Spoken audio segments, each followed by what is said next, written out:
News first ಆಯೋಜಿಸ್ತಾ ಇರುವ ಕರ್ನಾಟಕದ ಅತಿ ದೊಡ್ಡ ಇವಿ ಎಕ್ಸ್ಪೋ.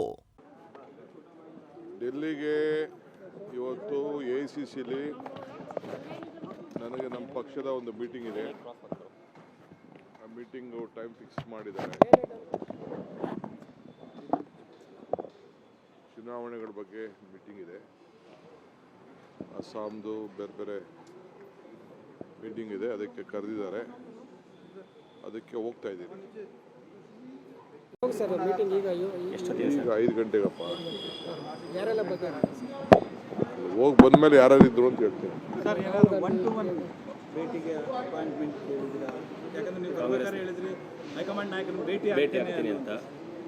ಖಂಡಿತ ಒಳ್ಳೆ ಕತೆ ಐತಲ್ಲ. ಇದು ಬಂದ್ಮೇಲೆ ಯಾರು ಫ್ರೀ ಆಗಿರ್ತಾರೆ, ಯಾರು ಟೈಮ್ ಕೊಡ್ತಾರೆ ಅವ್ರು ಭೇಟಿ ಮಾಡ್ತಾರೆ. ಇನ್ನ ಯಾರನ್ನು ಕೇಳಿಲ್ಲ ನಾನು. ಈಗ ಜಸ್ಟ್ ಬಂದಿದ್ದೀರಿ ಅಷ್ಟೇ. ಸರ್, ಈಗ ತೇಜಸ್ವಿ ಸೂರ್ಯ ಈಗ ಮೆಟ್ರೋ ವಿಚಾರದಲ್ಲಿ ತೇಜಸ್ವಿ ಸೂರ್ಯ ಅವರು ಹೇಳಿದ್ದಾರೆ, ಈ ತಾತ್ಕಾಲಿಕವಾಗಿ ಬೆಲೆ ಏರಿಕೆಯನ್ನು ನಿಲ್ಲಿಸಬೇಕಾಗಿತ್ತು, ನಾನು ಹೋರಾಟ ಮಾಡಿ ನಿಲ್ಲಿಸಿದ್ದೀನಿ. ಆ ಒಂದು ಹೋರಾಟಕ್ಕೆ ನಾವು ಯಾವ ಸೊಪ್ಪು ಹಾಕಿಲ್ಲ. ಆ ಹೋರಾಟ ನಮ್ಗೆ ಲೆಕ್ಕಕ್ಕೂ ಇಲ್ಲ. ಈಗ ಹೋರಾಟ ಬರೀ ಅವ್ರದ್ದೇನಿಲ್ಲ, ಬರೀ ರಾಜಕೀಯ ಹೋರಾಟ ಅಷ್ಟೇ. ಏನು ಜನಕ್ಕೆ ಒಳ್ಳೇದು ಮಾಡಬೇಕು ಅನ್ನೋದು ಏನಿಲ್ಲ. ನ್ಯೂಸಲ್ಲಿ ಇರಬೇಕು ಅಂತ ಅವ್ರ ಹೋರಾಟ ಅಷ್ಟೇ. ಎಲ್ಲಿ ಅವರ ಆದೇಶ ಯಾರು ಲೆಕ್ಕಕ್ಕೆ ಇಟ್ಟಿದ್ದಾರೆ? ಎಲ್ಲಿದೆ ಅವ್ರಿಗೆ ಅವಕಾಶ? ಎಲ್ಲಿದೆ ಅವ್ರಿಗೆ ನಿಲ್ಸೋಕ್ಕೆ ಅವಕಾಶ? ಕೇಂದ್ರ ಸರ್ಕಾರದವ್ರು ನಿಲ್ಲಿಸು ಅಂತ ಹೇಳ್ಬೋದಾಯ್ತಲ್ಲ. ಹೇಳಿ, ಅದು ಯಾವ ಸೆಕ್ಷನ್ ನಡೀಲಿ ನಾನು ನಿಲ್ಸಿದ್ದೀನಿ ಅಂತ ಹೇಳಿ. ಅವರು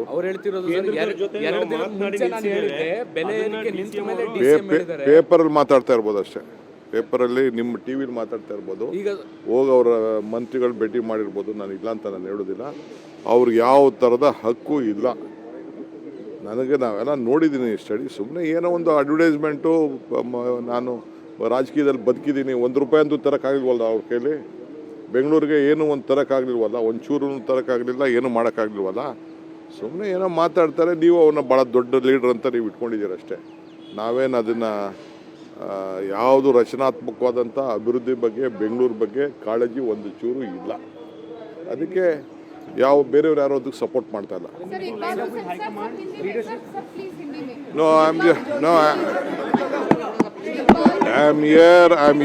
I'm here in Delhi to have a meeting on this elections of Assam and other meetings. So I'm here.